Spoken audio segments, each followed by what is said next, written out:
Where's the pause button?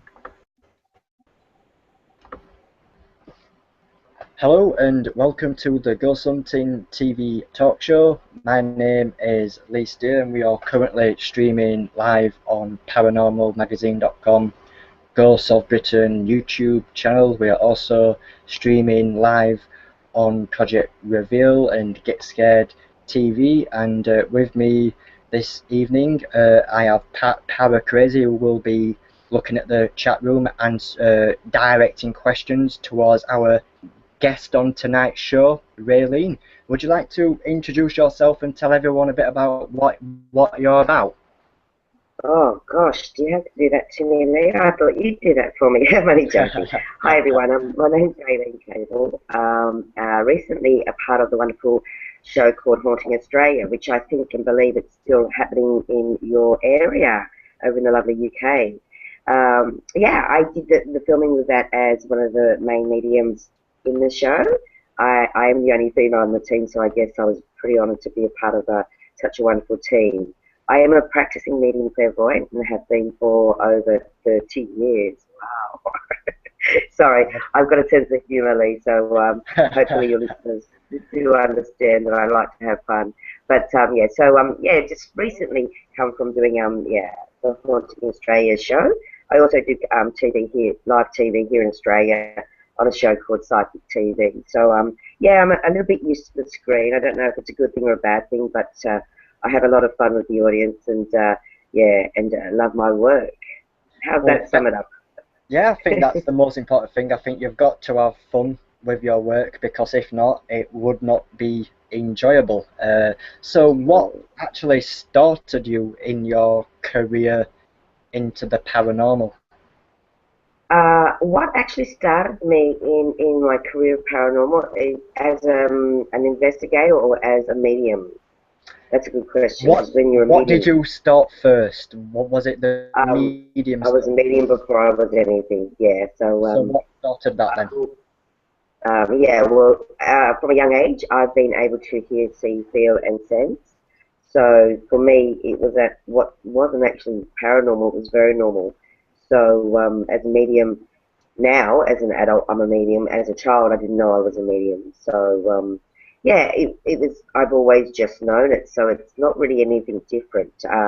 But in saying that, as a paranormal investigator, it's somewhat different because when I did my first, well, to be honest with the audience and yourself, I never did anything outside of my medium work prior to doing Haunting Australia. So Haunting Australia for me was my first experience in the paranormal investigating side of it, because yeah, I've never been to asylums or jails and had the scare and been scared out of my wits.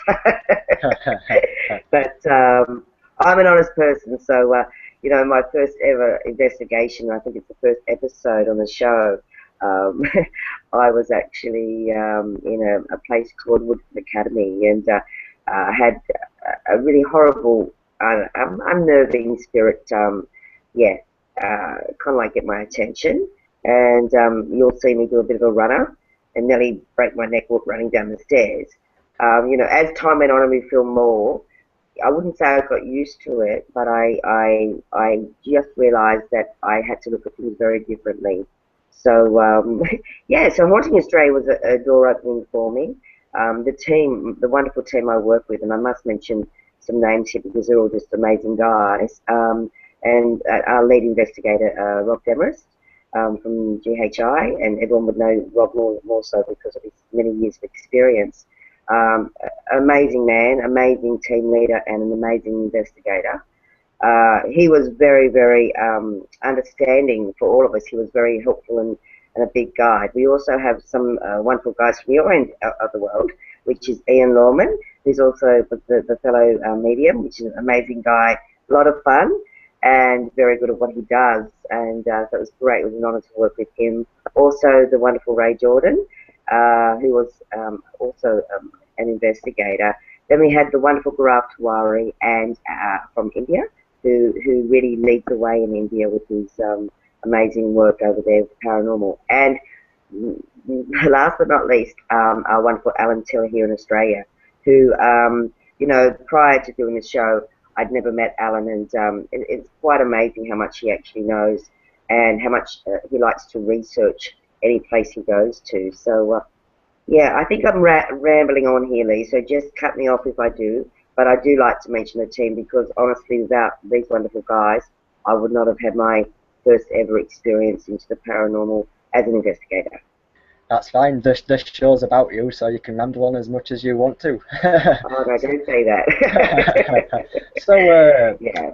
when did you first discover that you could talk to spirits or see spirits? What exactly can you do? Can you see them, talk to them, feel them, touch them? What can you do? I actually can do everything from, in my field, I'm basically able to access everything, yeah. I'm a spiritual teacher as well, Reiki master. So, I mean, all those things allow me to continue to access all the time. I see, hear, feel, sense, which is, you know, people say to me, Rayleen, how do you deal with that? And I go, well, it's been with me since I was 2. So, from a very, very young age, that's all I've known. So, to me, not doing it would be more abnormal than normal, yeah. Was it a frightening experience when you first discovered it? Oh, yeah, when I was a little girl, I used to run around and say, get the man out of my ear. Because I'm clairaudient. And when you're clairaudient, you actually hear like I'm talking to you now. So I used to run around the house and say, Mum, get the man out of my ear. And hence to say my mother would take me to all the doctors, specialists, psychologists. So I've had every known test done to man for, you know, to make sure that it's nothing wrong with my health, mental health. But no, it's something that I've been, I like to say blessed with, and most certainly it's been a gift that I would say has helped me throughout my whole life, not just with myself, but helping others. And that's what I really do love the most, is that it's a gift that I can help others with, help others to understand. And I must say, when I was doing, you know, going to locations that were quite scary at times, mind you, I went in solo. I had a little GoPro on my tummy and a torch. And I had no idea that that wasn't normal. So, and the producer told me afterwards, he said, Rayleen, do you know that's the first time we've ever done that? I said, what do you mean? He said, you know, normally you go in with a teammate. I said, well, why didn't I? He said, oh, we just wanted to try it. I went, oh, great. So I was your guinea pig. But, yeah, so it is a bit unnerving when you go into a location like a big asylum as like Arrowdale, that is renowned for its activity there. You go in by yourself and you kind of like just lose, or, you know, because it's in the dark, you've got no one around, you've got cameras that are sitting up in the corners, but that's not reassuring.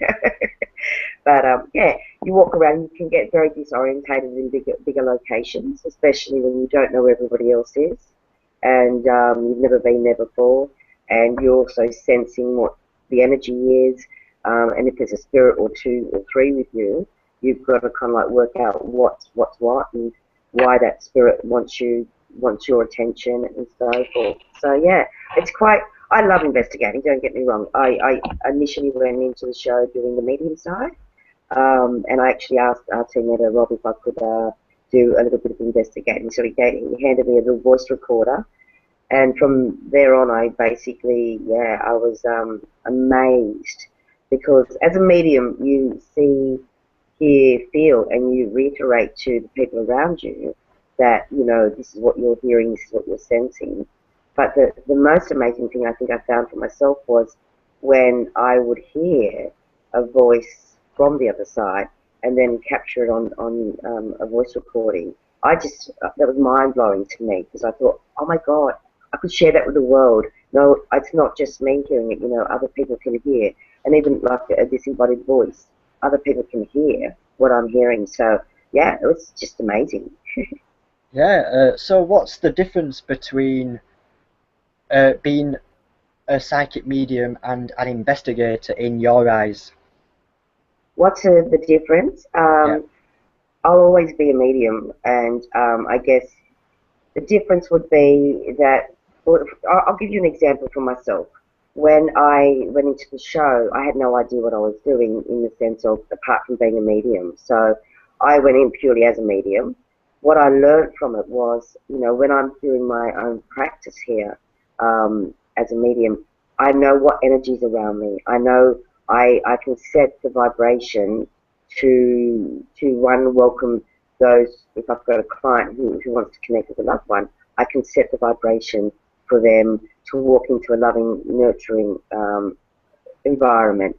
When you go out investigating, what I learned is you're going out into the unknown, and you don't know if that environment's going to be welcoming or unwelcoming. So I guess, does that answer that question, or do I need to go a bit further into that? I think that's the best way to describe it from my own experience anyway. Yeah, that's fine. So as a psychic medium, how do you actually find it using tools such as a K2 meter, an EVP recorder? Is it something what you tend to use often when you're on an investigation? I actually, to be honest, my main tool, and I think Gaurav Tiwari from the team actually mentioned, he said, you're the EVP queen. And I like that. But I actually found, what I find, I don't mind having all the K2 meters and all those wonderful things. I think every bit of equipment, and honestly, I think if the more updated equipment you can get, I think there's going to be more accuracy.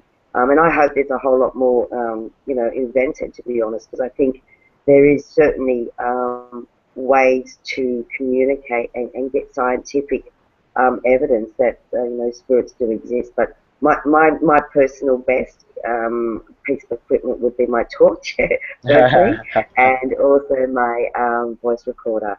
So, I mean, I might sound a little bit boring, but to me, I just still get amazed with hearing a disembodied voice or hearing a spirit tell me to get the F out. I didn't swear, but get the F out, you know. So even though it's not being nice to me, it's lovely to know that I've captured that moment with that spirit externally, if that makes sense.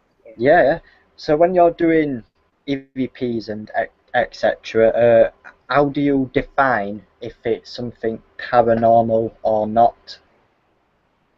How do I define? I go over it and over it and over it and over it again, and until I can be definite, or I'll even ask teammates if I need to. You know, I won't just accept it. I've become very skeptical of that, in the sense that, yeah, I learned a lot from when we had to review all the evidence from doing the show, and I would always do a double take or a triple take to make sure what I was hearing wasn't just me kind of like hoping that was, you know, a male saying something to me. So I'd take it to my team members and all my producers at the time. So I always suggest, you know, you double take, and unless it's a Class A EVP, don't bring it out in the open, if you know what I mean. I know one of my experiences down at a wonderful location here called Beechwood Asylum. That wasn't on the show. Actually, I think highly recommend anyone who visits Australia to go out there. We toured in January, a few of the team members, myself, Rob Demlist, Gaurav Tiwari, and Alan. And that was one of the locations we took the public. And I had an amazing experience, and even the guys were quite amazed, where I was in the most insane ward, left my voice recorder, went on a break, come back, and had this male just screaming down my voice recorder. And the funniest thing was, I'm leading this investigation in this one area, and with 10 other people, and I just, you know, you never know. You leave your voice recorder. All night I had a male spirit with me, and I was saying, look, you know my name, it's Rayleen, you know, leave me something so I can validate to the people here that you exist. Well, he screamed down my voice recorder, and right at the very end of it, he says my name very clearly, twice, and says Rayleen. I mean, I've come back with this group saying, oh, I've left my voice recorder. Do you mind if we just have a listen? I played it back. Everyone's just kind of like jumped out of their skin, and I'm trying to be so brave, going, oh yeah, this is normal. And it actually, underneath, I was like really taken back, but on the outside, I was a brave little investigator, if you know what I mean. But I won't lie, even to this day, I can't listen to it without it being in the day, and I can't listen to it too often because yeah, it really does make me feel very uncomfortable. So what do you feel about TV shows in general? Like, there's loads of TV shows out there. Do you think it's a good thing for the community or a bad thing? What do you personally feel? Okay, look, I'm a real down to earth person, and what I learned from working with Fraudulent Australia and all the guys on the team, we kept it real, you know. And I think if you're going to do a show, keep it real. Don't. It's a bad way to put it, I guess, but don't fake it to make it, you know. Let's keep it real. Let's really show people, even the novice, somebody who's never investigated before, you know. Yeah, it's scary, but there's moments where it's not scary. There's moments where it's quite in terms of endearment, I guess it's endearing because, you know, I know myself with little spirits, you know, young children, you know, I've got a very strong affiliation with them. So, you know, they're not there to scare me. They're there to be acknowledged. And so if you're going to do a TV show, 100% keep it real. If you don't get evidence, so be it, you know. Keep, you know, plugging on, you know what I mean?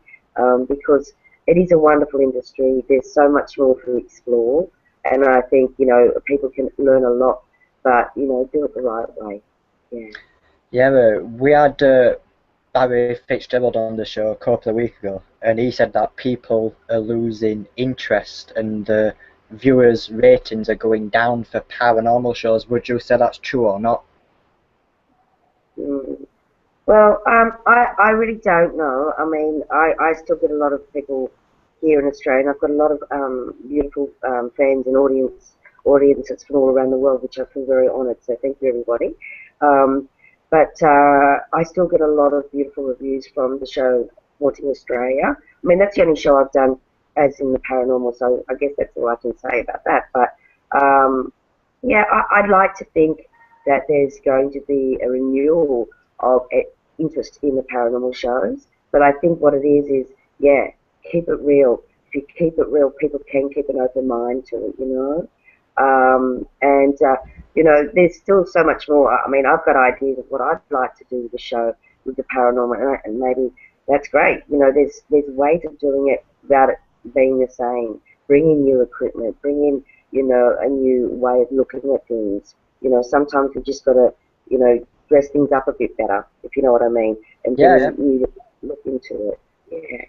Yep. So, would you say that the past paranormal shows have fallen victim to not keeping it real then, or would you say that the majority have kept it real? You know, I think the past paranormal shows that we've had on have been quite amazing. They've led the way. You know, they've opened the door for many other shows to come in, and I think that's terrific. And the variety and the vastness of the places that have been investigated, I think are, you know, just unreal, to be honest. And there's, like I say, there's so much more out there to explore. There's so many different techniques, so many different ways you can do it now. So, like, you know, I'm a medium. There's so many different medium shows that have come out, and they've led the way. So, you know, I think, yeah, past paranormal shows have been definitely, you know, an asset to the paranormal industry. Cool. So, what is it like being a TV psychic? What does that mean? It's demanding. Excuse me. Yeah, what's it mean? I'm very honoured. For me personally, Lee, I just find doing the show I do, Psychic TV, and you can actually see it live stream. I'm on Wednesdays and Thursdays, so it's on live stream, and so you get to see me do silly on TV constantly, and I like that. And it is actually live, so if I make a mistake, I make a mistake. It's the real thing. But I guess for me personally, I love the fact that I can interact with people and hopefully help them. You know, I'm not always going to say that I'm going to have 100% the answer for the viewer, but it's a wonderful way to reach many people. And if you were to ask me why I do it, I love my work and I love helping people. And TV is a wonderful way to help people on a grander scale. Yeah. Nice one. So, have you ever encountered a tough time by doing the TV psychic 7 work? days a week. Sorry, I'm a bit. No, have I? Yeah, look, I'm a true believer. It's best to be skeptic than just to accept what's given to you. And I guess for me, I look at it and I go, when I have a skeptic come across. I'll give you an example. I did a show called The One here in Australia a few years ago, and we had a skeptic working on the panel. So we had um, one of our own, not one of our own, or one of our own, Stacey DeMarco. She was the judge. They were both judges. One was a skeptic, one was a non-skeptic. And I actually had the utmost respect for the gentleman Richard, who was the skeptic of the show.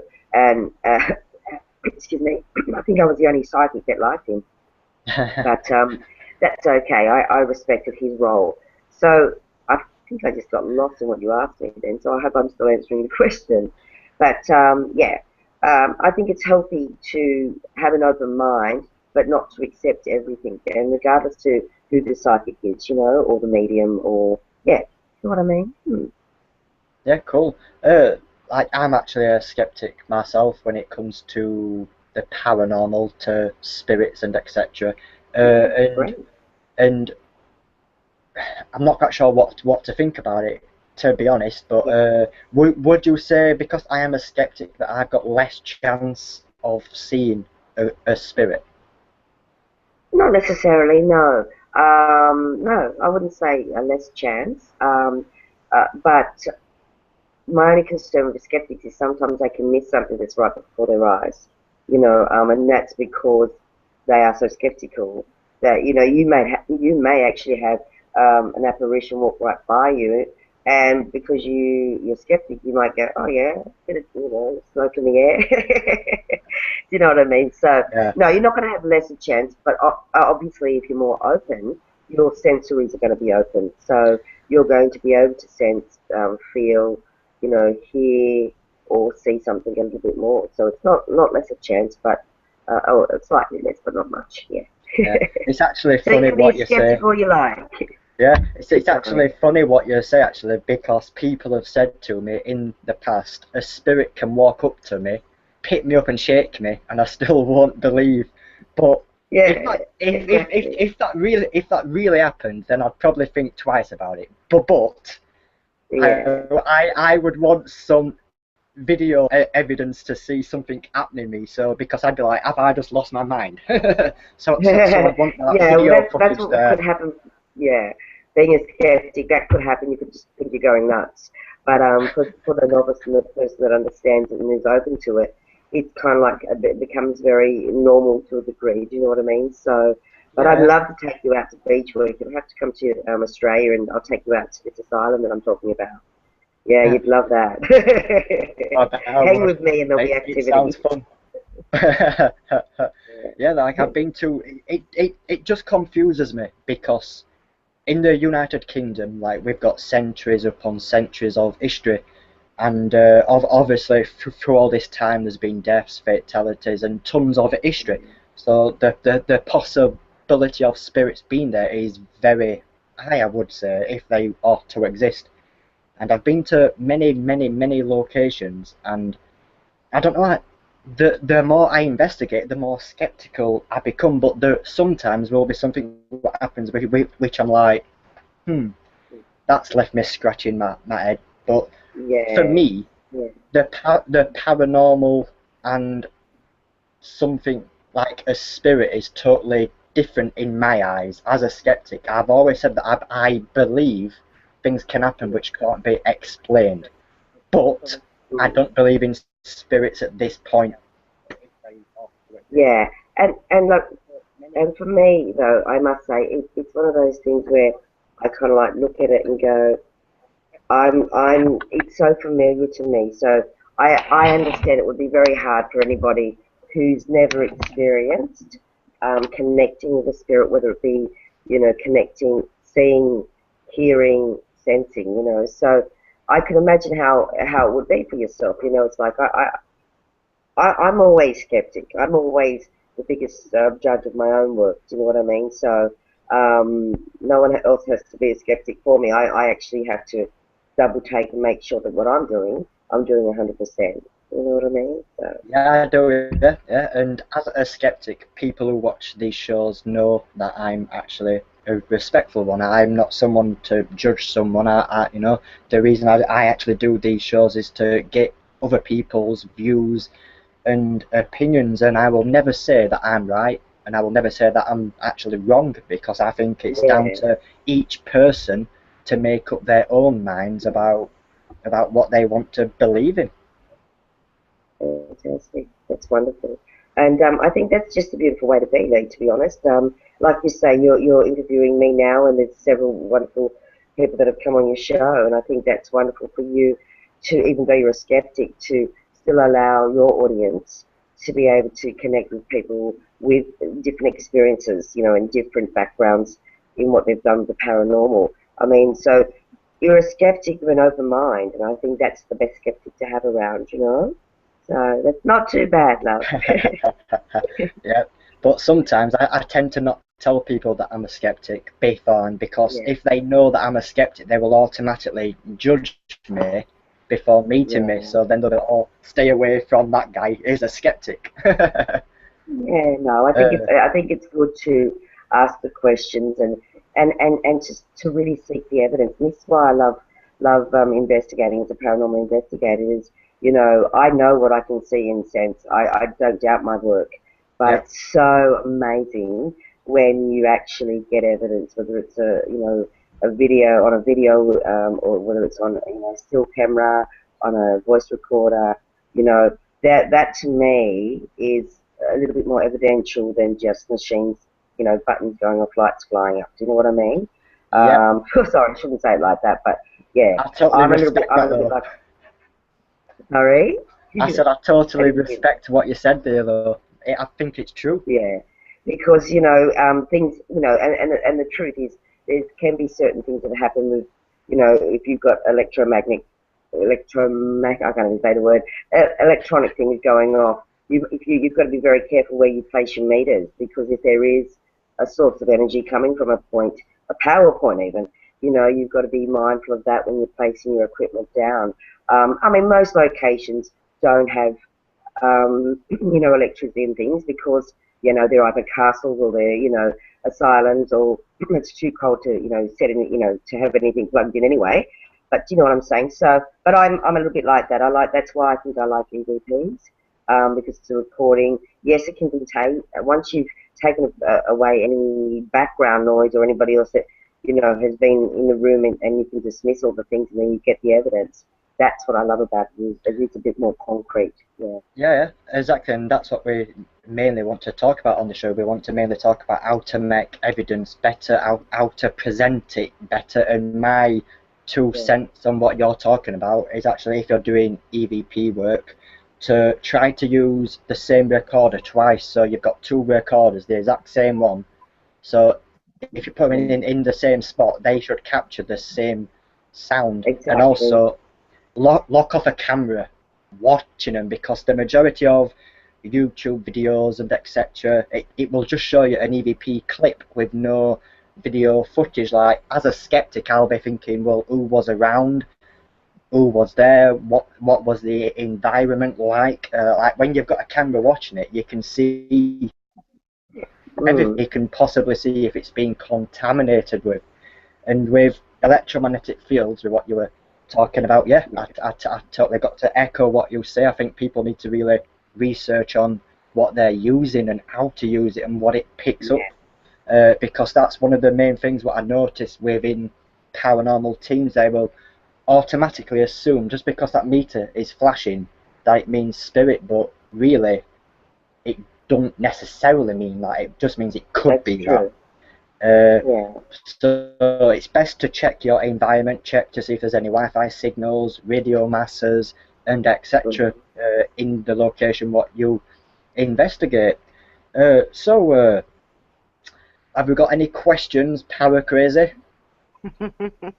Hi, everybody. Yeah, we've got a couple. Tracy C, it's her first time, so Hello and welcome. Her question is to Kayleen. She'd like to know what your earliest negative experience was. My earliest negative experience, actually, my earliest negative experience, I have to go back a bit in time here, guys, would have been in my, oh gosh, I'm going back a bit, in my early 20s, where I had what we call, what I know it as well, is you're in a transition of growth spiritually, and that, and I'm talking more as a medium there, but I would have said around about 21. I went through a whole week of no sleep, and actually being able to see much more than we would see here, everyday life. So I had a lot of experiences where people were flying, and yeah, it was hard to explain it, but if I ever was going to doubt doing what I do, it would have been when I was 21, and I had constant spirit activity around me, and it scared the crap out of me. But you know what? Strangely enough, I had a sense of knowing that it was going to be a passing phase. So it would have been, when I was little, it didn't worry me because I didn't know any better. Do you know what I mean? But when I got older and was able to comprehend what was actually happening, and other people not having that experience, that's when I started to actually freak out more. So I hope that answers that for them. And also we've got another one from David. I would just like to say, yes, I did get your question, and here it is now. As a non-medium, can a non-medium ever become a medium? Okay, I like that. That's a great question. Can a non-medium become a medium? I would say 100%. I only had a talk yesterday. I was at a local expo here on stage, and that one question come up. And I would say to the listener, yeah, 100% you can, but it would take a lot of devotion and a lot of work to be a good medium, and that's just my honest opinion. There's a lot of people out there that have the amazing psychic ability, but to be a medium, it does take that, that extra leg, that extra bit of you clearing everything out. You've got to have a clear life to be able to be a clear vessel. As I explain it to my clients, they're amazed by what comes through. I'd like to claim it all, but I couldn't because I'm the bridge in between.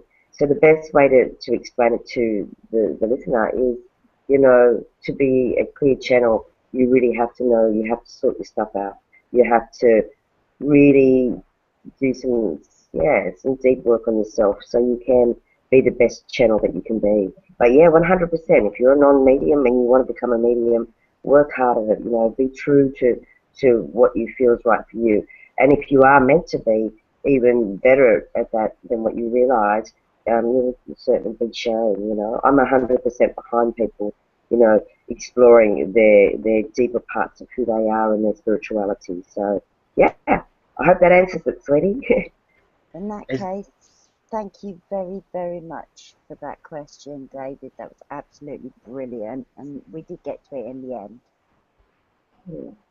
Nice one. So, as a medium, have you ever questioned yourself on if you are truly picking up spirits? Yep, 100%. Always question myself. I never accept what I have been doing for years just as I do it. No, I always question myself. And if I didn't, I think there'd be something wrong with me. Because in truth, as a true medium, you are working on such a deep level with people. I mean, you are working not on an ego base, you're working on a soul level. So, to truly, you have such a responsibility, and I guess that's one of the biggest things I can say as a medium, is that you have such a responsibility. My problem is, and I only got told this yesterday by a good friend, is, my gosh, Rayleen, you just don't stop. And I go, that's good. But they were saying that my work has become all absorbing, if you know what I mean. And I'd have to agree to a degree, But I look at it this way: if this is what I'm meant to do, if I'm meant to help people understand or receive messages, so be it. I will have a holiday sometime. I just don't know when. It's looking like next year at this point. Cool. So, like on the actual TV show, has that changed your belief system at all throughout the series? Oh, my beliefs, has it changed my belief system? No, it's actually only reinforced that what I've been doing for many years prior to doing Haunting Australia is is real, and I know that to somebody who's a skeptic or someone who doesn't really understand, I'm in the thick of it anyway. As a medium, you're always in the thick of it. I can walk. People say you walk down the street, do you hear spirits? If someone wants my attention, yeah, I will. If I'm in a group or at a party and someone's lost a loved one, will that loved one let me know they're there? 90% of the time they will. But as I always say to those that I have taught in the past, discernment's one of the biggest things you can use as a medium. Just because you know something doesn't give you the right to throw it at somebody. You know what I mean? And I think I learned that very early in my career. Is that yeah, I may be picking up something, but it doesn't mean that that person's ready to hear it either. So Yeah, I'm a big believer is share when you're asked, but don't always offer without that person's permission. yeah, yeah. So through your time, have you ever encountered fraudulent mediums, what you've clearly known to be fraud? I think, yeah, it's a good question to ask. Look, the truth is, and I think everyone knows this, and you don't have to be psychic for this, every industry's got people that are doing it for the wrong reasons or people that think they can do it that can't do it, whether you're a builder, carpenter, a medium, a juggler, I don't know where I threw the juggler in, but I thought I should. um, but yeah, so look, I always say, do a little bit of research. Don't just accept the person as being 100% legit. I'm very honest. I mean, I live my life in honesty. It's not just as a medium. That's who I am. So if I can't do something, I'm not going to pretend to, and I'm not going to say I can. For me personally, my years of working in the industry, and I've been very honoured to do a lot of work here in Australia on TV. Now reaching the world through Haunting Australia. I mean, that I honour that, and I honour the roles that I've been given to play and things like that. So it's not worth you doing a job that's not right, But yeah, there's every industry I believe there's people that are shonks. Is that the word? Is that a word, shonks? It sounds good, doesn't it? It is now. Yes, so I think it's a word here in Australia, shonks. I've never heard it. But yeah, Okay, so explain. so through actual, like, let's say if a random person on the street wanted to learn to be a medium, but not literally do it in the way that you're doing it, the proper way, the real way. If they wanted to learn fraudulent tactics, what would they have to know? Like, because I actually know that people can read people through facial expressions with what they wear. Body language and so forth, yeah. Exactly. And can people really pick up a lot from that? From someone who's true in the industry or someone who's not true? Is that what you're asking? Someone who's not in the industry. Look, I guess you could. I guess you could. As I say as a spiritual teacher, those who come to me, you have to build a trust.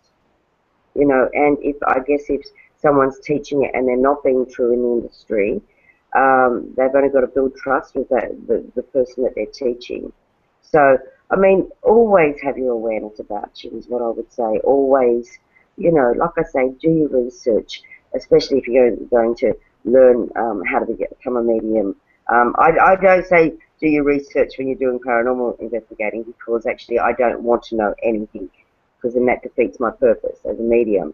But, becoming a medium, learning more about medium skills, 100% I'd say do your research, And sometimes it is better to do your research, ask a few questions.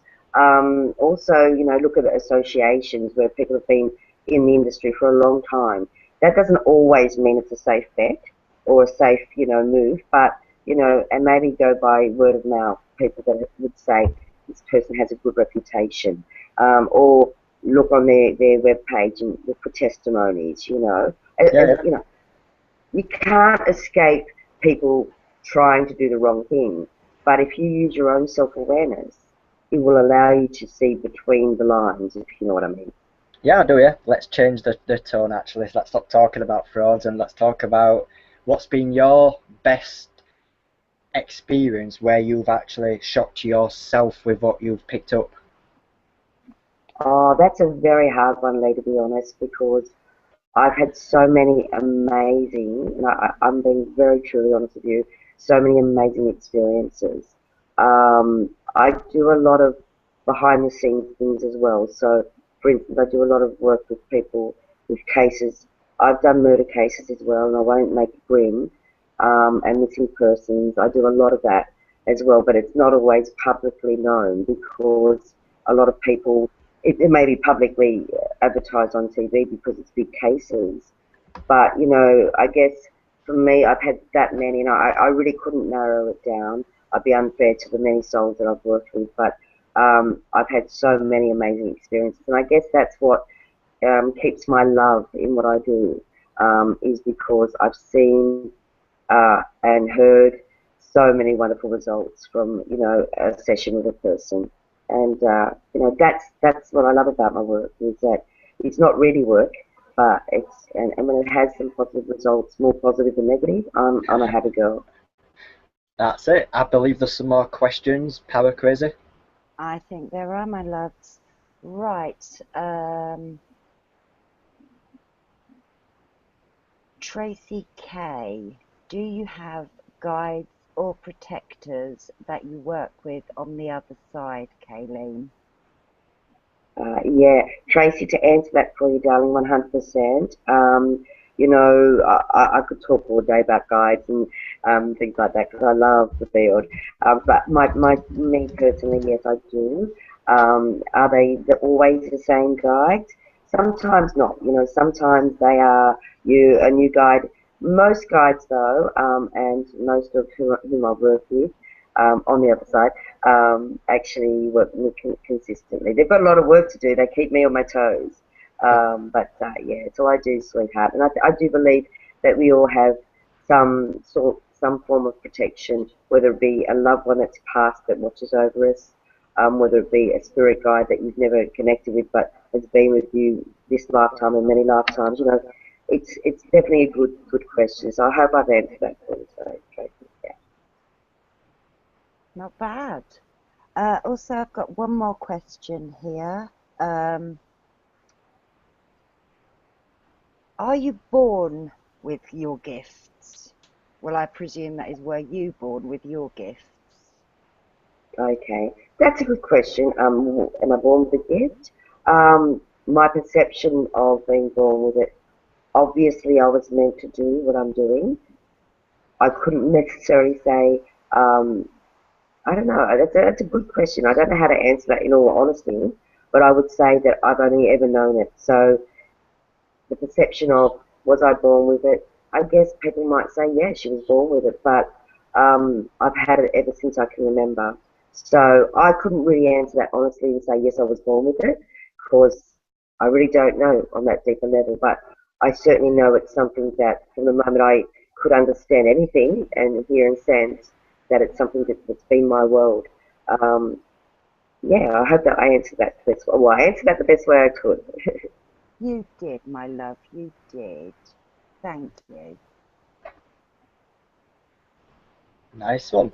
I want to talk about myself for a sec actually. When I first started investigating in this field, I actually was a 100% believer in spirits, and not many people know that due to my personal experiences. But the more I investigated, the more I tend to question everything out So the question is, be proven can be changed back to a believer? Like, if they was swayed from a believer to a skeptic, can they be also swayed back, do you reckon? Well, I really do believe, Lee, that a person that's been a believer then become a skeptic, and could they come back to being a believer? I truly believe they could, yeah. I guess just given the right opportunity, being in the right place at the right time, and having that right experience, yeah, I believe you could, or anyone could. But obviously, it would come down to whether or not you have that experience, that is that ultimate thing that goes, yeah, I now do believe again. I mean, so yeah, I do believe. Good. Nice one. Just 1 second. So I'm on your website right now. Would you like to briefly just explain what people can find on that website and how they can get to it? Do you want to go to the truth? Right now, it's most probably a mess. No, actually, it does. On my website, it's. I'll tell you now if you like. www.rayleenkable.com.au, and it has everything that I'm doing. Just about when I catch up with it, because I'm so in the middle of it all, I don't get time to update it. But it has every event that I'm doing. Also, my prices for any services, whether it be a space clearing or a reading. Just for the audience to know, I do have clients all around the world, so I am accessible. It may take me a couple of days sometimes to get back to you because I am pretty full on here in Australia. But yeah, it has everything.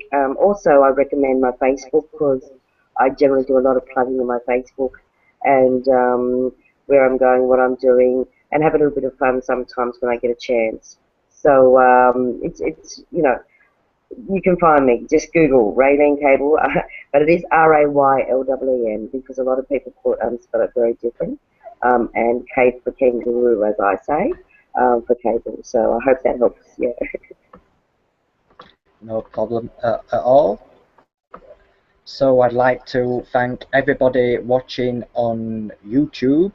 I'd like to also thank everybody watching on Paranormal Magazine, Project Reveal, Get Scared TV. I'd like to thank you all for tuning in and watching this interview. I'd also like to say thank you to Para Crazy for the questions. And I'd also like to say thank you to Rayleen. It's been an absolute pleasure having you on the show. Thank you for the invite, and it has been a true pleasure. Thank you so much, and I hope that you all enjoy. And Lee, you're an amazing man. Keep up the great work. Thank you. Good night, everybody. Night.